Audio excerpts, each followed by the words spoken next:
Vamos a hacer una sesión muy concreta. Yo espero que no nos tome más de una hora. Y bueno, solamente retomar algunas cuestiones para desempolvar lo que estuvimos discutiendo y que nos permite o nos va a permitir aterrizar ya propiamente en una serie de propuestas concretas.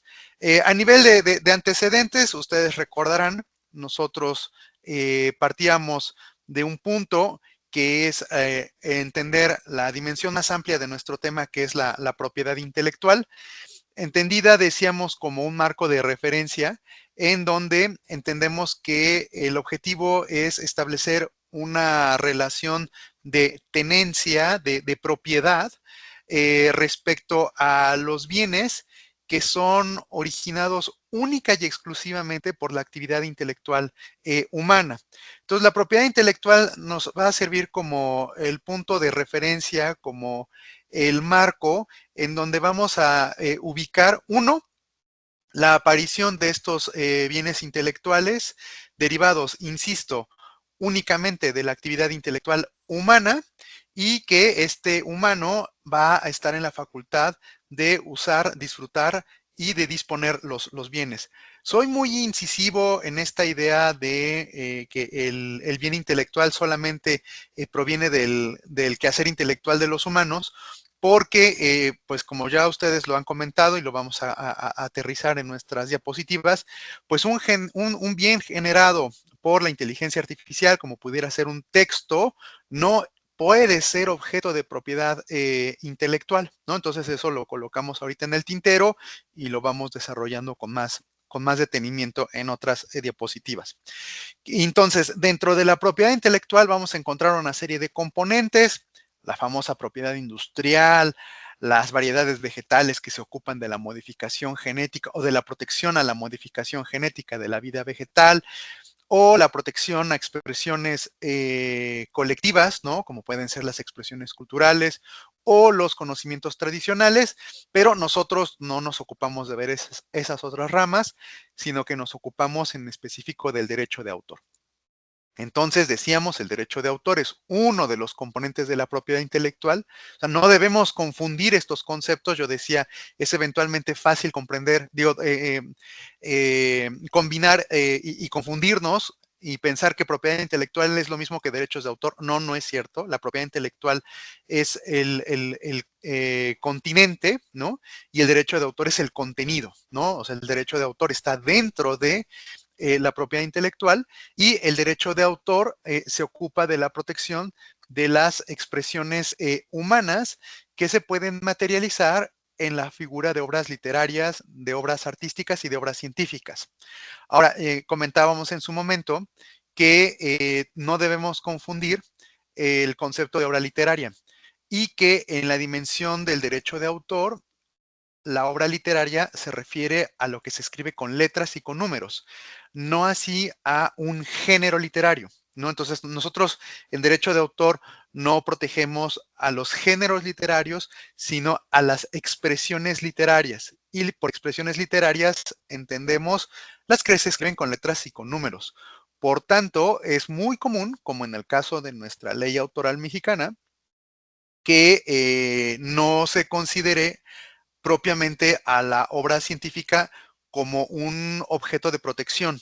¿Por qué? Pues muy sencillo, porque la obra científica se escribe con letras y con números y en consecuencia se entiende como obra literaria, ¿no? Entonces, insisto, va a ser bien común, como en el caso del derecho mexicano, en donde solamente se hace referencia a la protección de obra literaria y obra artística, y excluye a nivel semántico el concepto de obra científica, porque, insisto, se incluye dentro de la dimensión o el alcance de la obra literaria.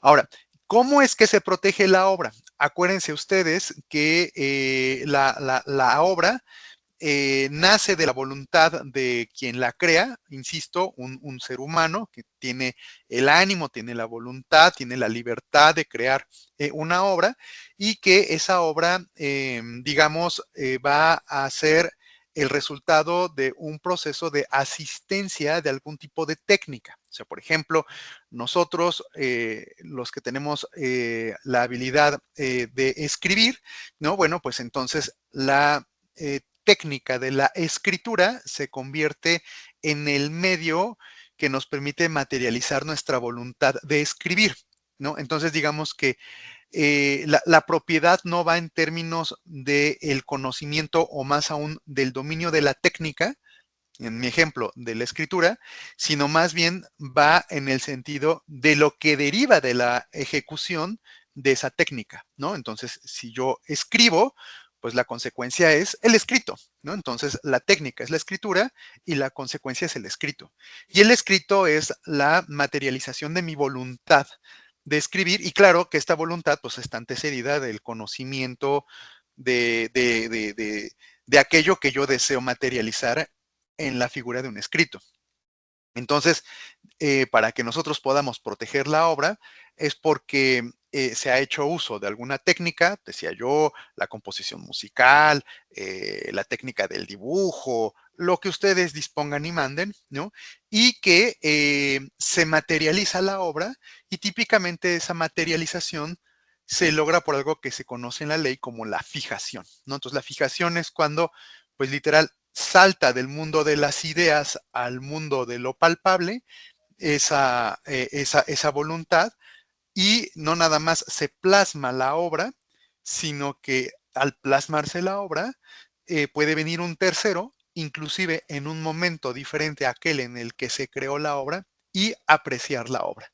Por eso es que yo digo que hay como dos grandes momentos, ¿no? El primer momento es cuando se crea la obra y el segundo momento es cuando esa obra, bueno, pues está fijada, está soportada en un bien material o si ustedes quieren, en un bien digital que permite que un tercero la pueda apreciar, ¿no? Entonces, aquí es en donde viene la piedra angular de nuestro tema, porque nosotros hablamos de originalidad, ¿no? Entonces, la originalidad, como la lógica nos lo dice, refiere a el origen, ¿no? Entonces, en este punto, cuando yo digo una obra es original, quiere decir que la obra por sí misma muestra su origen.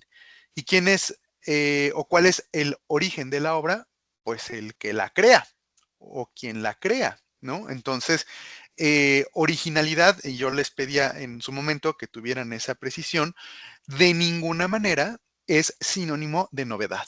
¿No? Novedad es un concepto bien diferente que se estudia en otra rama de la propiedad intelectual, en particular en el ámbito de la propiedad industrial, en donde se discute con mucho detalle qué es la novedad, pero solamente para poner un referente, la novedad es una prueba que se le aplica a los inventos a partir de investigar que lo que se propone no ha sido propuesto con antelación al momento en el que se pretende obtener una protección legal.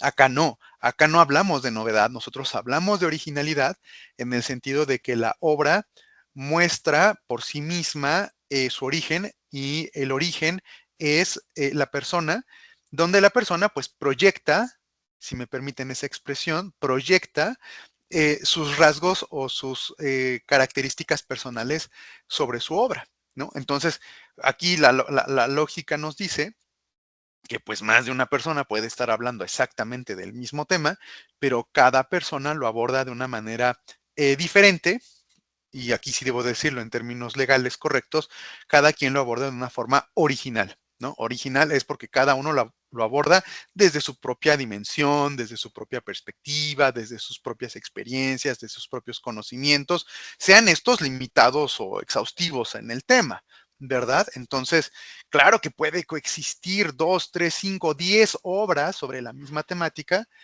pero cada una de esas obras, pues son abordadas desde las capacidades extensas o limitadas de quien lo hace. Y la ley, eso sí es interesante, ¿no? La ley no le ocupa esa calidad, ¿no? Ese conocimiento que tenga quien hace la obra, ¿no? Lo que le importa es que la obra, pues es el resultado de esta voluntad de quien de quien la hace, ¿no?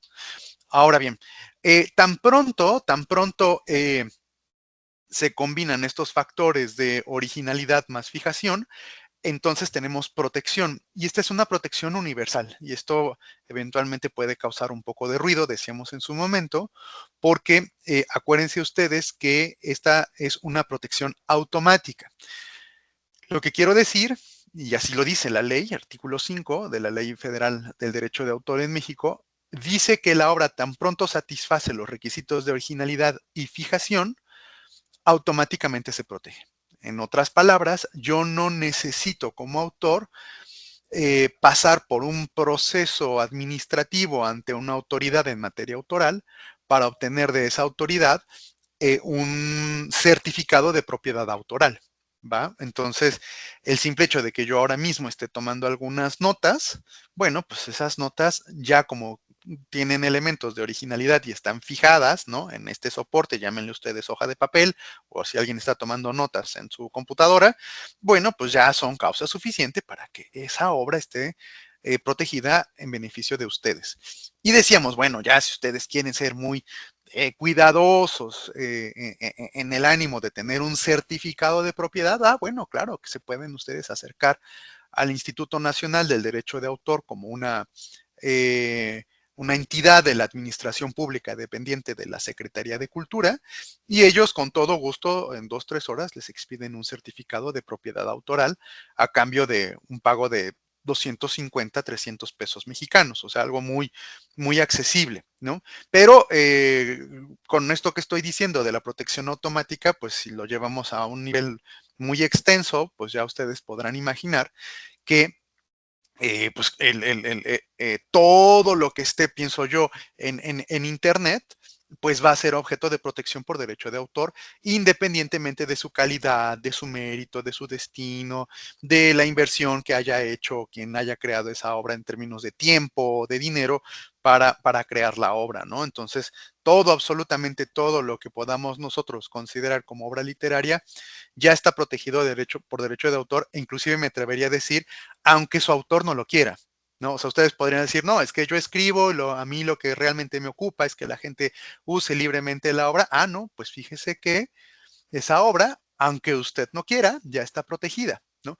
Usted tendrá que implementar un mecanismo, un planteamiento de su decisión de un uso masivo de su obra, ¿no? Pero digamos que para que yo pueda permitir que se haga un uso masivo de la obra sin que nadie me tenga que pedir permiso, pues ese uso masivo o ese uso libre es una manera de ejercer la propiedad que yo ya tengo de facto, ¿verdad? Entonces, pues nada, eso se los pongo ahí como uno de los puntos importantes de nuestra conversación, si ustedes quieren uno de los puntos del decálogo. Entonces, los derechos de autor siempre los entendemos en su acepción plural, ¿no? Por eso decimos derechos de autor en esta acepción plural, porque tenemos dos tipos de derechos, los que estuvimos estudiando a lo largo del curso, ¿no? La dimensión moral, la dimensión patrimonial, y ya no quiero abundar en los elementos que componen a unos y otros, solamente aterrizarlos en los dos elementos que me parece que son los más representativos en términos de nuestra actividad docente, ya sea docente presencial o docente en línea o híbrida. Entonces, los derechos morales tienen que ver principalmente con la facultad que tiene el creador de una obra de exigir que su obra sea reconocida en su propio beneficio, es decir, lo que en la doctrina se conoce como el derecho de paternidad. Ujú. Y la dimensión patrimonial, que ya por el simple nombre ustedes pueden ubicar, que tiene que ver con una dimensión principalmente de carácter económica, ¿no? Entonces, el titular de una obra no solamente goza de derechos que, si tú quieres, no tienen valor económico, pero sí muy importante en una dimensión personalísima o hasta de dignidad o de ética. Y la otra, que es la dimensión patrimonial, pues tiene ya una relación estrictamente vinculada con una dimensión económica, ¿no? O sea, de la utilización pública de la obra del autor, pues claro que esa utilización pública debe traducirse en un beneficio de carácter económico en favor del autor. Entonces, para que se produzca ese beneficio económico, entonces el titular debe gozar de derechos de control sobre lo que habrá de pasar con su obra, y esas facultades de control aterrizan, insisto, en el catálogo de los derechos patrimoniales, en el que sobresale la facultad de controlar la reproducción de su obra.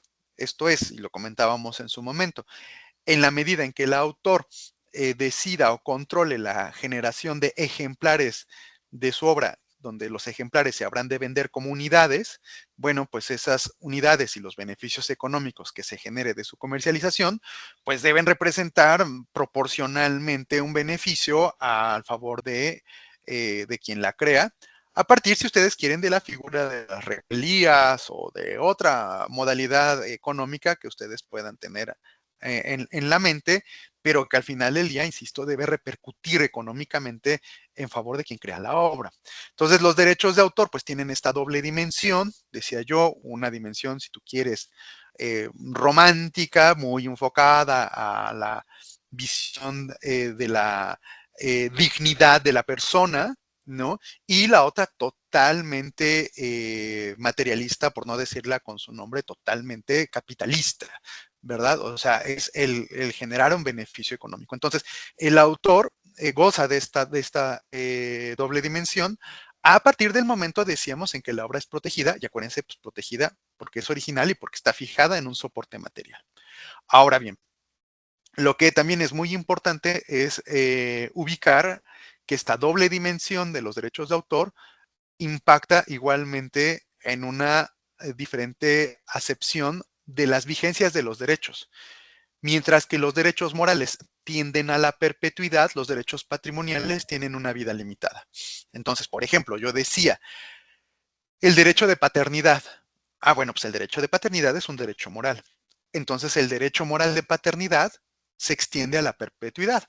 Y les ponía yo un ejemplo en su momento y les decía, pensemos en el Requiem de Mozart. Bueno, Mozart murió a finales del siglo XVIII.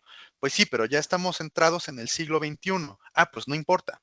Han pasado más de 2 siglos desde que Mozart murió. Nosotros seguimos reconociendo la paternidad de su obra en la persona de Mozart, ¿no? Entonces seguimos diciendo el Requiem de Mozart, ¿no? O sea, este Requiem, esta composición es propiedad de alguien en particular. No, no importa que se haya muerto hace 250 años, no importa. Lo que importa es que seguimos reconociendo y se seguirá reconociendo a lo largo del tiempo, ¿no? Que ese compositor es el padre de esa obra. Y punto. No está negociación. ¿Va? Es perpetuo ese reconocimiento moral de paternidad.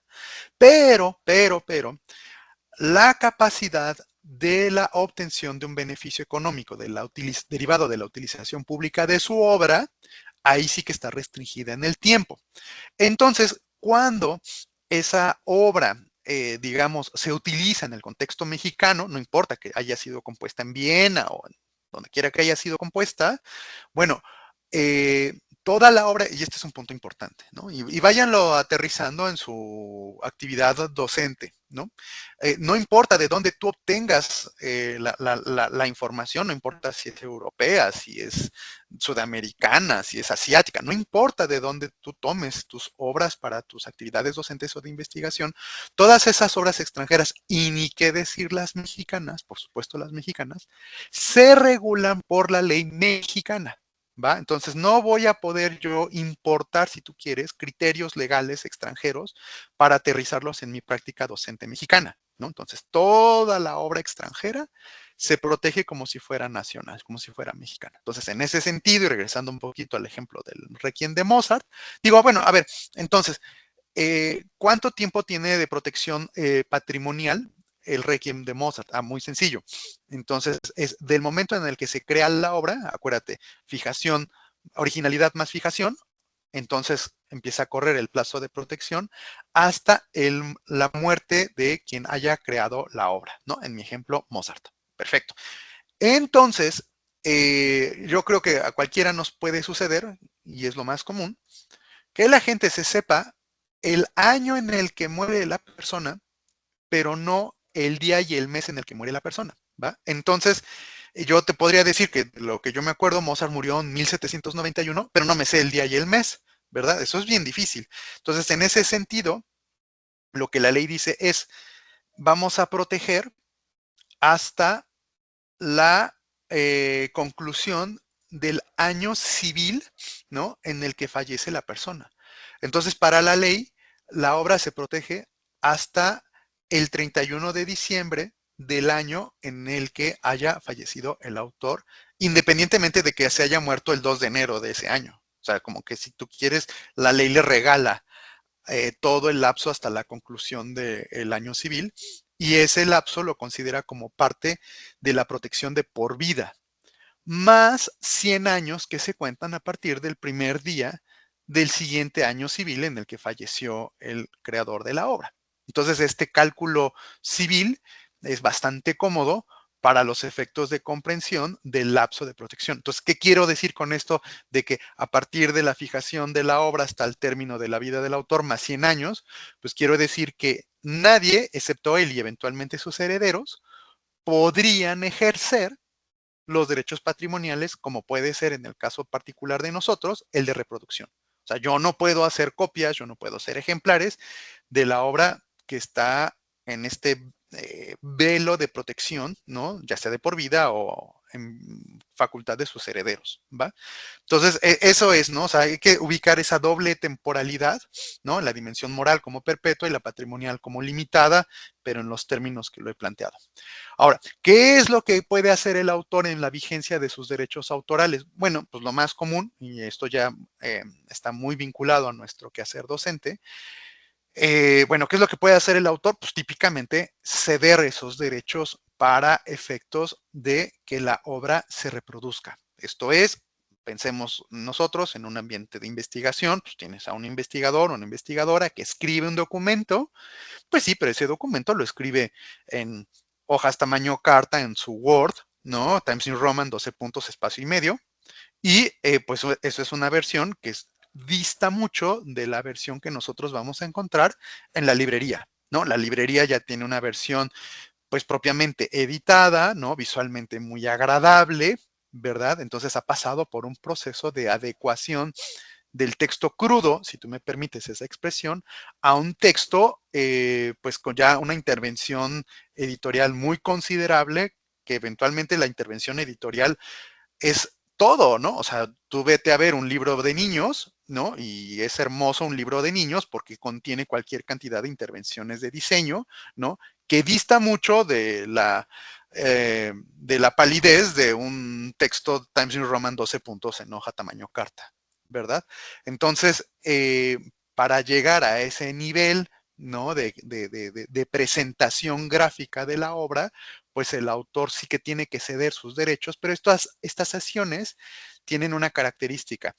Siempre van a venir acompañadas de una contraprestación que típicamente es de carácter económica, o sea, al autor se le paga una cantidad de dinero por ceder sus derechos, y otra que no se conoce tanto, pero que es importante decirla, es que esta transferencia es temporal, no es perpetua, ¿no? O sea, eventualmente el autor, una vez que hayan concluido algunas circunstancias acordadas en la sesión, puede recuperar la totalidad de sus derechos y si quiere ese mismo texto todo es cuálido y pálido, lo puede enviar a otra editorial para que la otra editorial haga su propio trabajo de diseño editorial y haga el mismo libro en términos de texto, pero diferente en términos de diseño, ¿verdad? Entonces, aquí el editor goza de algo que conocemos como los derechos conexos. Entonces, acuérdense, los derechos conexos se refiere a estas intervenciones, hay que decirlo, económicas, ¿no? Pero de diseño, de corrección de estilo, de traducción, de todos los elementos editoriales que hacen visualmente agradable la obra. Entonces, en efecto, ¿no? O sea, el editor, pues goza, ¿no? De sus derechos conexos. Y entonces, la pregunta es, ¿de qué derechos goza un libro? Cuando nosotros tenemos un libro en las manos, ¿no? O ya no pensemos estrictamente en el libro, ¿no? También pensemos en el artículo académico, cualquier fuente que típicamente nosotros utilicemos en la docencia, o ni qué decir en la investigación, es una obra en la que convergen tanto los derechos del autor como los derechos del editor, ¿no? Entonces, ya decía yo, ¿no? O sea, en la figura del libro, ¿no? Tenemos ahí inmiscuidos los derechos morales y los derechos patrimoniales, ¿no? Y al mismo tiempo en esta representación gráfica, ¿no? Muy agradable visualmente hablando, pues tenemos la intervención de los derechos conexos. O sea, me parece que ninguno de nosotros, en todos los años que podamos tener en nuestra actividad docente, creo que ninguno de nosotros ha trabajado con el texto escrito por el investigador, ¿no? O sea, el que salió de su escritorio. Siempre hemos trabajado con la versión editada, ¿no? Entonces, lo que te quiero decir es que esa obra, en esa obra convergen derechos del editor y derechos, por supuesto, del autor, ¿no? Entonces, lo que nos trae a estas sesiones de trabajo es, ok, listo, nos queda clarísimo lo voluminoso que puede ser la protección a favor del autor y del editor. Pero ¿qué hay de nosotros? O sea, los que estamos en el día a día, en el salón de clase, los que estamos en la formación en línea, etcétera, etcétera. Bueno, entonces aquí es a donde, habiendo recapitulado todo lo que beneficia al autor y el editor, ahora lo que quiero hablar con ustedes es qué es lo que nosotros podemos hacer, ¿no? Con esa obra, ¿no? Bueno, me voy de lo menos a lo más, ¿no? En términos de lo que podemos hacer.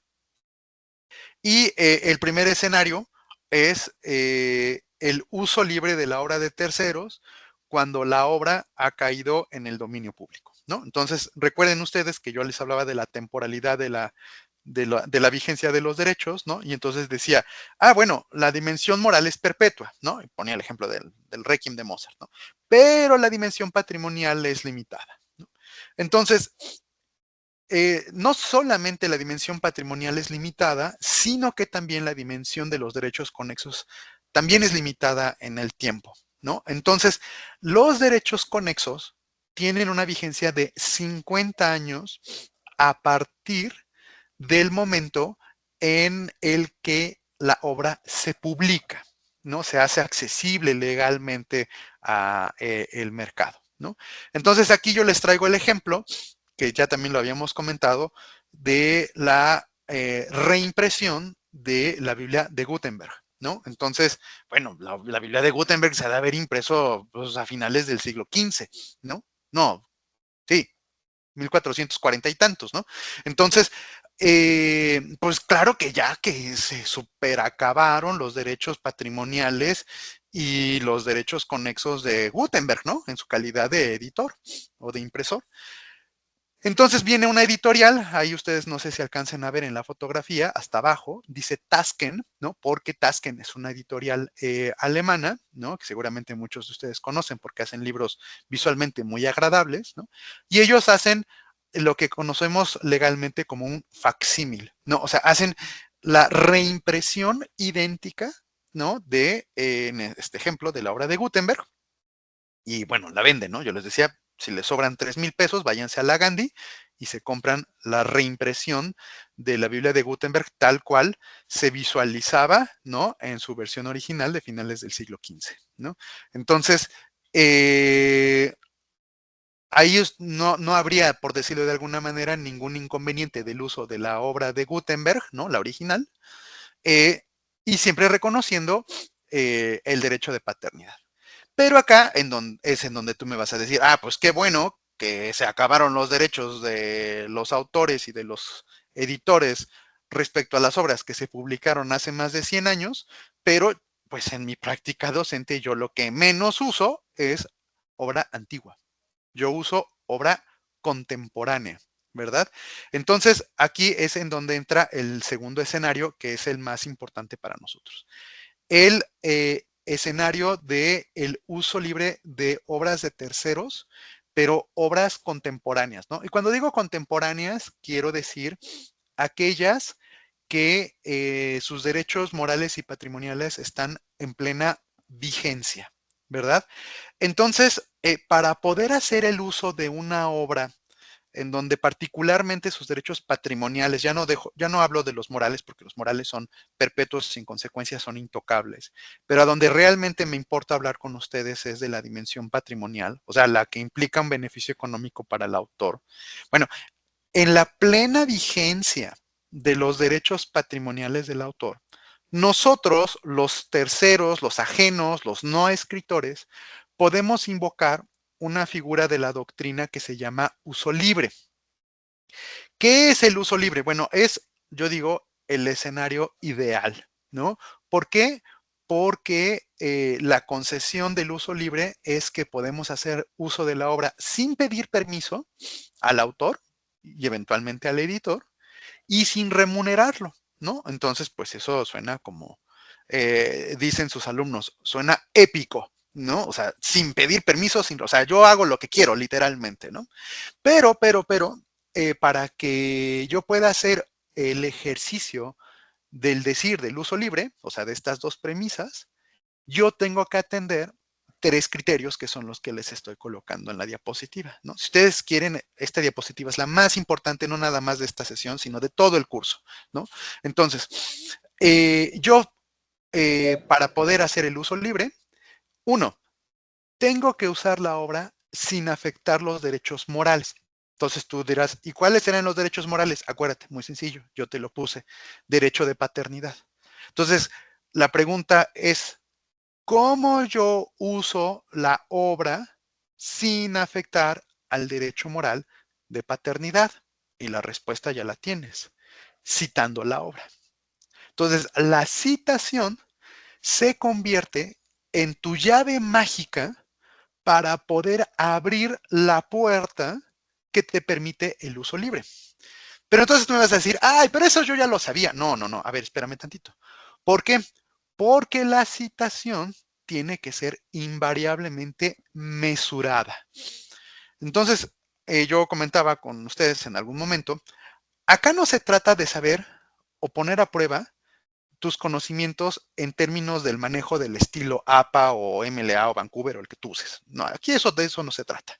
Acá se trata de saber cuándo tú citas, considerando que la cita es una herramienta de corte académico que te sirve para soportar tus propios argumentos y no para esconder tu ignorancia sobre el tema, ¿no? Y aquí yo sé que me pasé en mi expresión, pero eso es lo que realmente quiero decir, ¿no? O sea, por eso es que yo me enfado con un alumno cuando me muestra con lujo de detalle sus capacidades de estilo de citación de APA, pero lo único que realmente hizo fue hilvanar citaciones.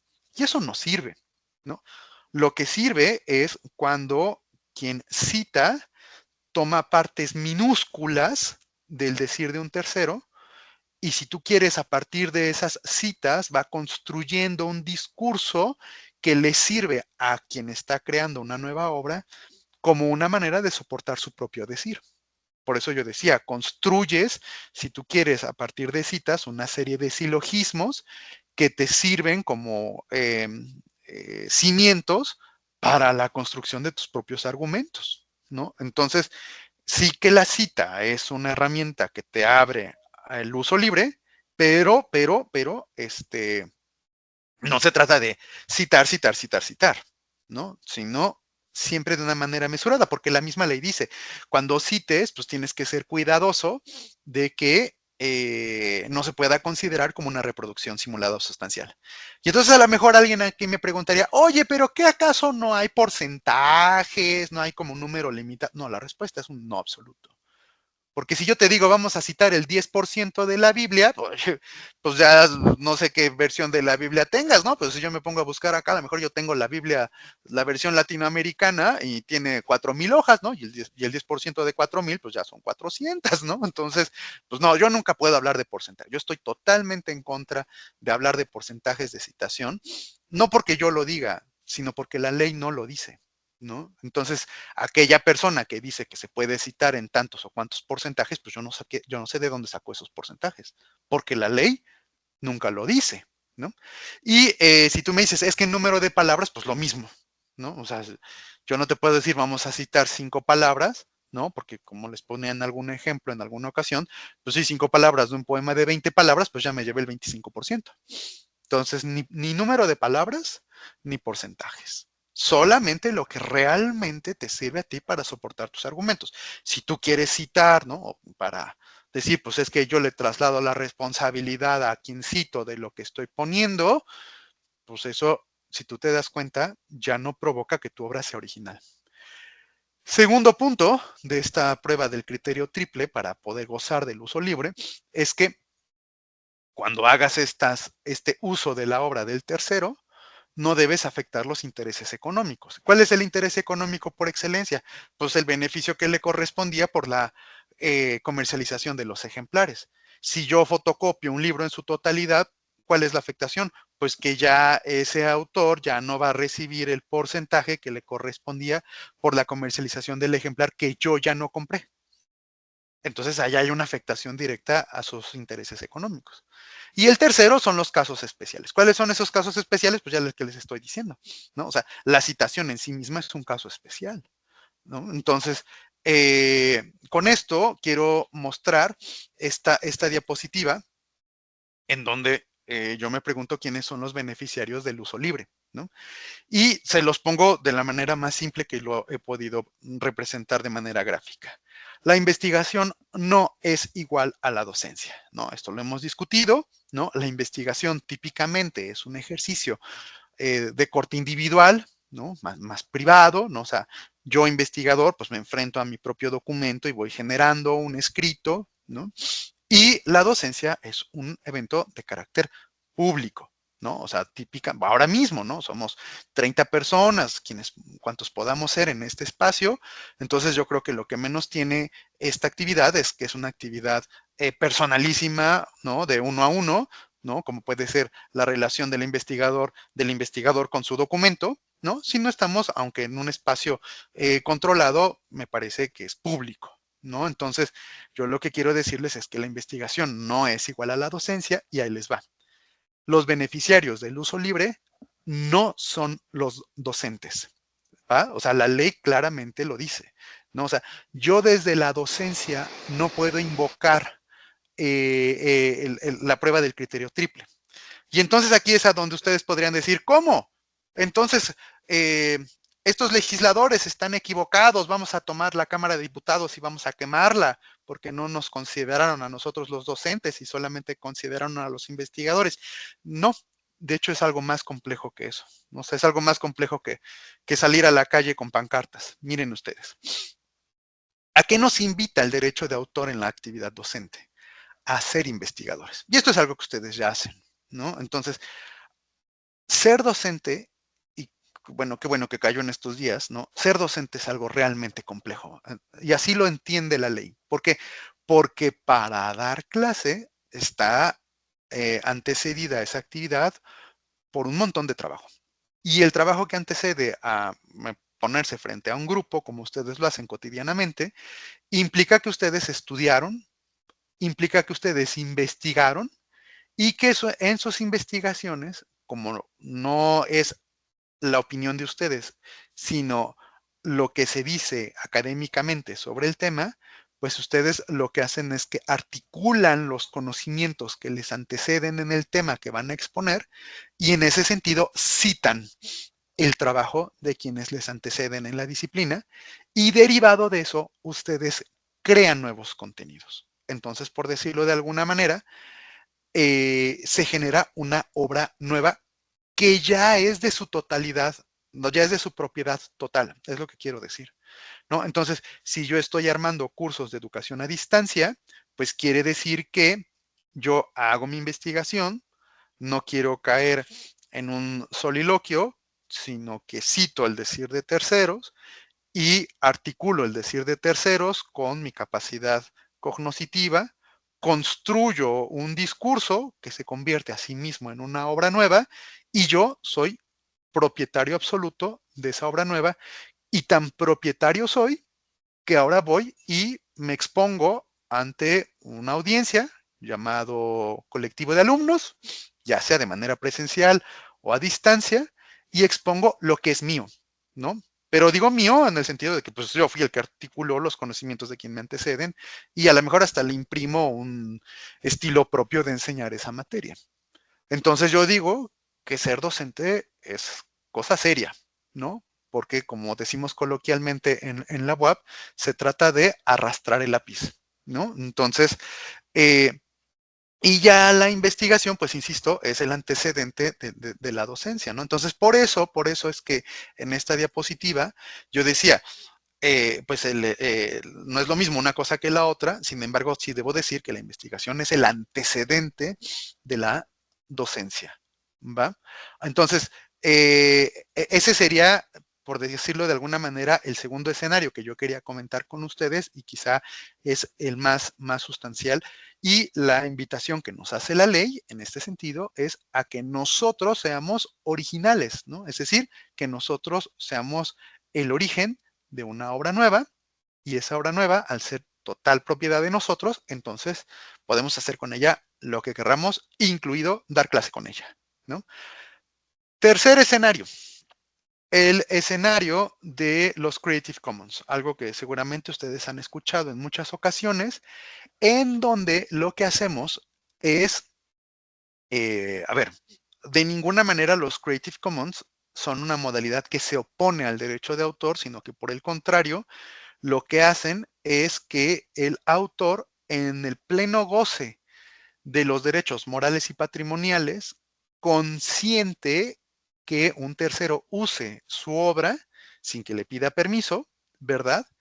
Sin que lo remunere. Entonces, en este escenario, eso también es muy común, digamos que el autor, en esta idea que yo les planteaba de permitir la libre utilización de la obra, dice, no necesito que me vengas a pedir permiso, yo ya quiero, desde el momento en que tengo la obra, que se use de una manera masiva.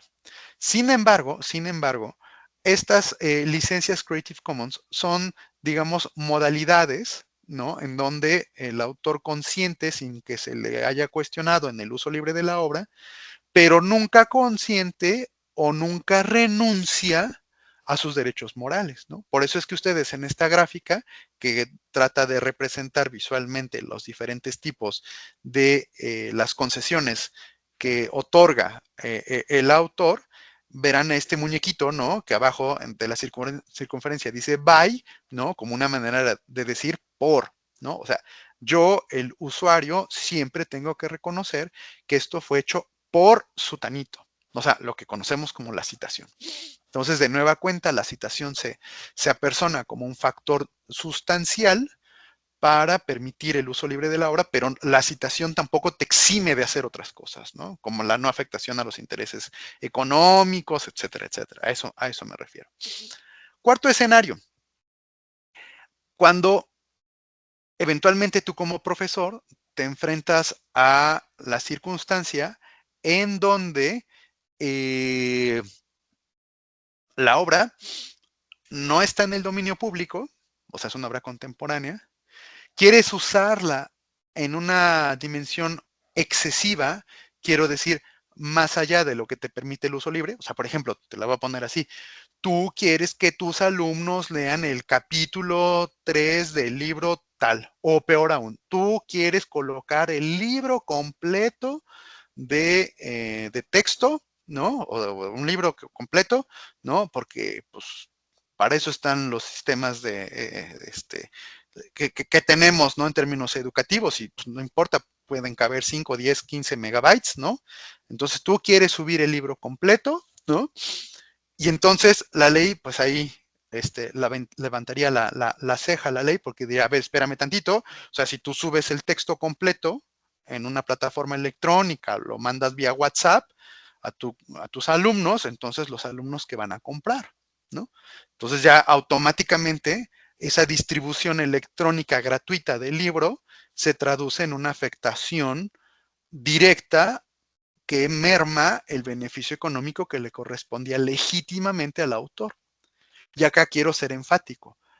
Acá no cabe de ninguna manera el argumento de que es para fines educativos. ¿Por qué? Pues como yo te lo he dicho, el derecho de autor no dimensiona la actividad docente en el límite del ejercicio de los derechos patrimoniales. Limita los derechos patrimoniales para ejercer actividades de investigación. ¿Por qué no considera el derecho de autor mexicano la actividad docente? Pues por una razón muy sencilla, porque en la distribución gratuita de los libros hay invariablemente una afectación económica a los intereses del autor. Y eso es anticonstitucional. ¿Por qué? Pues porque toda persona tenemos derecho en el contexto mexicano a gozar de un beneficio económico por las actividades profesionales o de oficio que hagamos. Y entonces, pues con qué derecho yo le voy a quitar el beneficio económico que le corresponde a cualquier persona por su actividad laboral lícita, que en este caso el ejercicio lícito es el de escribir libros y que son tan buenos que queremos usarlos en salón de clase. Bueno, pues entonces en esos escenarios en donde yo sí quiero usar el libro completo porque me parece espectacular y muy bien elaborado para lo que yo quiero decir en clase, me voy a Sempro. ¿Qué es Sempro? Es una sociedad de gestión colectiva que representa los intereses de autores mexicanos e inclusive de autores extranjeros por la vía de la representación terciaria. Y ahí yo le digo a Sempro, oye, yo soy profesor de la materia sutanita y quiero el libro completo, colocarlo en mi plataforma de educación a distancia. Ellos van a ver si son representantes legales del libro, que comúnmente sí, porque ya les digo que esto es una red de representantes de editoriales, inclusive a nivel mundial, y te dicen, ¿cómo no? Súbalo y te cobran una cantidad. ¿Cuánto? Pues depende del volumen del libro, ¿no? Pero yo te puedo hablar de algo así como quizá unos 15 centavos de peso por hoja, ¿no? Entonces me parece algo razonable, ¿no? Y ya lo dejo a tu consideración si quieres pagar eso para subir el libro o invitar al alumno a que compre su libro, ¿no? O mejor aún, tú que tienes el libro, estudiarlo y hacer tus propios contenidos a partir de ese libro, haciendo citaciones mesuradas. Pero existe la escena, ¿no? Ahora, yo lo que menos quiero es provocar la endogamia, ¿no? O sea, que ustedes sean los que estén genera y genera contenidos, porque además la vida no te va a dar, ¿no? Entonces, ¿cómo evitar la endogamia? Pues la invitación es contundente. Hagan uso de los servicios tan robustos que tenemos en términos de bibliotecas digitales, ¿no? Todos conocemos la página de bibliotecas de nuestra institución y el catálogo de bibliotecas digitales en donde nosotros podemos hacer búsquedas y recuperar documentos. La invitación no está a que ustedes hagan la búsqueda, recuperen el documento y lo suban a la plataforma, sino que por el contrario, ustedes habiendo ubicado el documento, compartan la referencia digital, si tú quieres, con tus alumnos, para que los alumnos en lo individual se metan a estas plataformas y descarguen ellos mismos el documento, que da la casualidad que va a ser el mismo documento para tu colectivo de 20, 30 alumnos o los que tengas. Y eso es muy bueno, inclusive te lo voy a decir en términos estadísticos. ¿Por qué? Pues muy sencillo, porque cuando a la rectora le llegue la factura de renovación de cada una de estas plataformas, yo creo que lo primero que preguntaría es, ¿y quién la usó? Y si yo le demuestro en la vía de las estadísticas que cientos de alumnos entraron a estas plataformas, pues yo creo que va a dudar en cancelar el sistema. Pero si yo soy el que descarga el documento y luego yo lo comparto con el alumno, ¿cuántos usos hubo? Uno.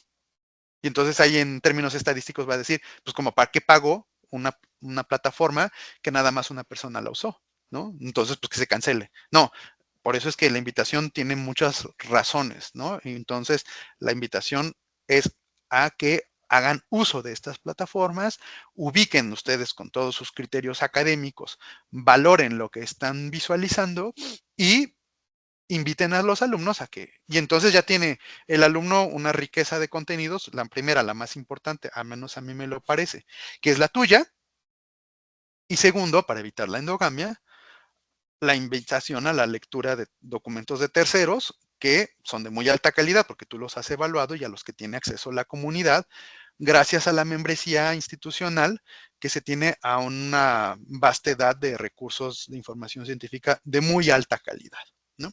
Ahora, ya para ir concluyendo, tengo que resolver una duda muy importante que desde el primer momento me la plantearon en este curso, que tiene que ver con el uso de la inteligencia artificial para la generación de contenidos. La respuesta es muy sencilla. Fíjense ustedes, acá se las voy a poner en esta diapositiva. ¿Nos podemos apoyar de herramientas de inteligencia artificial para generar contenidos? La respuesta es sí, un sí absoluto. Yo estoy a favor del uso de la inteligencia artificial. Pero es, de nueva cuenta, un uso, no voy a decir mesurado, sino bajo ciertos criterios. ¿Cuáles criterios? Pues aquellos criterios que me permitan responder esta pregunta compleja. ¿Quién es el autor? Bueno, para responder a esta pregunta hay toda una serie de bases filosóficas, ¿no? Y también hay el decir, por ejemplo, de los editores científicos, ¿no? Y entonces dicen, a ver, cuando yo en calidad de editor científico recibo un artículo para publicar, yo lo primero que tengo que ver es cuál es el nivel de aportación de quien presenta la solicitud de publicación respecto a la cantidad de contenidos generados desde inteligencia artificial. Y entonces, lo que quiero decir es que actualmente hay un consenso para definir cuando hay una autoría humana y cuando hay una, no sé si llamar correctamente, una autoría de inteligencia artificial. Son 4 criterios que son los que ustedes tienen acá. Punto número 1. El autor de carne y hueso tiene que hacer una contribución sustancial a la concepción o al diseño del trabajo. En este caso estoy pensando en ustedes como docentes, entonces ustedes cuando estén generando estos contenidos que se apoyan de la investigación y todo lo que hemos dicho, bueno, pues el contenido, punto número 1, es el resultado de una planeación, si tú quieres, estratégica, académica, por parte de ustedes. O sea, no es algo que hizo la inteligencia artificial, sino que ustedes fueron los que diseñaron eh, este tema, ¿no? ¿No? Y entonces hay una contribución sustancial y de concepción o del diseño de la investigación, ¿no? O, ni qué decir, de la adquisición de los datos, ¿no? Del análisis o de su interpretación, ¿verdad? Entonces, ese sería el primer criterio. El segundo, lo sustancial, decía yo, arrastrar el lápiz, ¿no? Que es la redacción del trabajo. Y por supuesto, no nada más de redactarlo, sino hacer una revisión crítica de lo escrito, ¿no? Y tercero, yo, autor, soy el que, habiendo hecho esta revisión crítica, apruebo su versión final para publicarla, para impartirla como clase, etcétera. O sea, sigue habiendo siempre, si tú te das cuenta, como un punto intermedio, ¿no? Esta visión humana, ¿no? O sea, quiero decir, esta perspectiva de intervención humana, ¿no? Y luego viene el cuarto punto, que es el más complejo de todos, que es la obligación que yo tengo como creador de ese contenido de responsabilizarme de lo que yo estoy planteando. Entonces, aquí es el punto de quiebre porque la inteligencia artificial, al no ser un ente de derecho, no puede ser responsable de lo que genera. El único que se puede hacer responsable de un contenido publicado es aquella persona que lo escribió.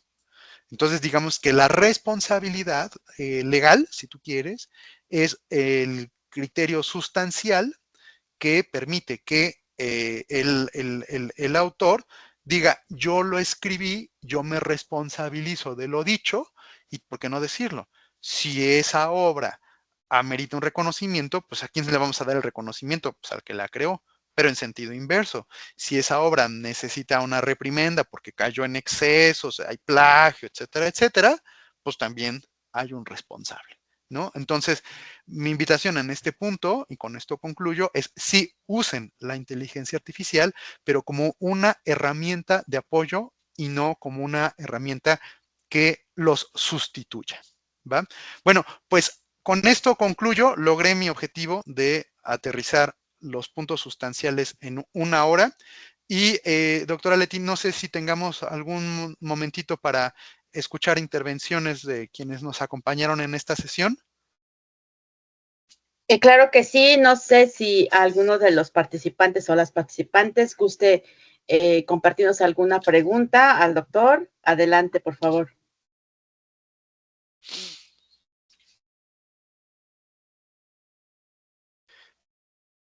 Yo escuchaba que subían mensajes, pero no tengo la capacidad de ver aquí en mi pantalla si alguien estaba subiendo este en el chat Ah, alguna.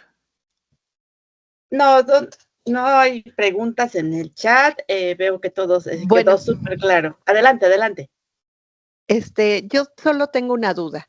En el caso de, por ejemplo, en este caso de los docentes que compartimos algún libro, pero que ya es una publicación que está en el internet, por ser una publicación anterior a la que está vigente. Por ejemplo, lo específico, he compartido el libro de Teoría General del Proceso en su 7ª edición, pero me parece que a la fecha la edición va en la 14ª edición, me parece. No estoy muy segura, pero me preocupa esta situación de si no estaré infraccionando a la propia ley respecto de precisamente de que pues sí se está circulando esa información, aunque siempre se les aconseja a los alumnos que pues es mejor comprar la versión impresa o digital actualizada.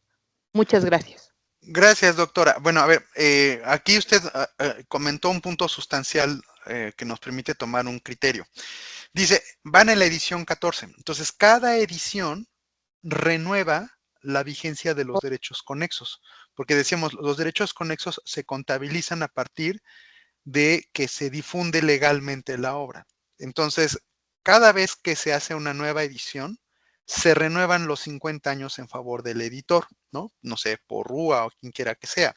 Entonces, muy probablemente, no lo sé, el autor haya fallecido hace más de 100 años, que quizá no es el caso. O sea, puede que todavía haya herederos, a lo mejor en la segunda o la tercera generación. Y entonces, aunque yo diga, ay, pues es que este libro ya está muy viejo, pues hay que ver que la cobertura cronológica de la ley es bastante extensa. Y entonces, puede que todavía persistan los derechos patrimoniales en favor del autor o de sus herederos. Y cada vez que sale una nueva edición, se renuevan los 50 años. Entonces, sí, claro, la invitación, como usted bien lo hace, es a que los alumnos compren el libro, ¿no? Entonces, claro, aquí podemos entrar en otra discusión bien interesante, ¿no? O sea, ¿estamos nosotros facultados para obligar a un alumno de una universidad pública a comprar libros? Pues no sé si estemos facultados a ese punto, pero lo que yo sí cuestiono es ¿a poco el alumno en su práctica profesional no va a tener sus herramientas básicas de trabajo, que en este caso son los libros, ¿no? Entonces, pues no sé qué profesionista podría ser si no cuenta con sus materiales de trabajo como pueden ser sus propios libros, ¿no? Entonces, sí, yo sería de esa invitación, ¿no? O de secundar su invitación para pues que existe el beneficio legal tanto para el autor como el editor, como para propiamente el alumno, ¿no? ¿Alguna otra Claro, pregunta? perdón, mientras alguien más participa, quisiera solamente como aportar un poco más a ampliar a lo que nos han Gracias. comentado, específicamente en el caso de las modalidades a distancia y semiescolarizado, si los libros ya se encuentran públicos, por ejemplo, en la biblioteca de la UNAM, lo que se hace es colocar la liga porque en efecto no conocemos si el libro se está compartiendo, solamente los derechos se cedieron para la UNAM o cuál es la forma. Entonces vamos directamente a la fuente y lo que sí es importante es que el docente aclare qué parte de ese libro es el que se tiene que revisar por parte del estudiante, porque recordemos que el perfil de los estudiantes de semiescolarizado y a distancia, si por cada actividad van a leer un libro de 500 hojas, va a estar complicado que con 6 asignaturas a la semana, pues puedan completar todas las actividades, lo que va a generar que en efecto, pues usen inteligencia artificial y en lugar de realizar ellos la actividad, pues empiezan a hacer uso de la inteligencia artificial, lo cual, por supuesto, no es que esté prohibido, sino que debemos realizar actividades pues que fomenten la participación del estudiante para realizar las actividades. Y en el otro sentido, pues también, aparte de las ligas, pues también es importante que se busquen recursos que estén de acceso, que sean de acceso abierto para que los estudiantes puedan realizar sus actividades, ya que habrá estudiantes que puedan realizar la compra del libro, pero tal vez si cada semana o cada mes le solicitamos comprar 5 libros, pues dudo que un estudiante pueda realizar esas compras. Habrá quienes sí lo realice, habrá quienes no, pero bueno, sugerimos esa parte y bueno, lo que comentaba el doctor, a mí me parece una opción muy viable es pues hacer uso de estos recursos que se encuentran en la biblioteca y que justamente en la parte de diseño instruccional se les recomienda, se les sugiere a los docentes para que también se fomente el uso de la misma con los estudiantes. Gracias. No sé si alguien tenga alguna otra pregunta o duda.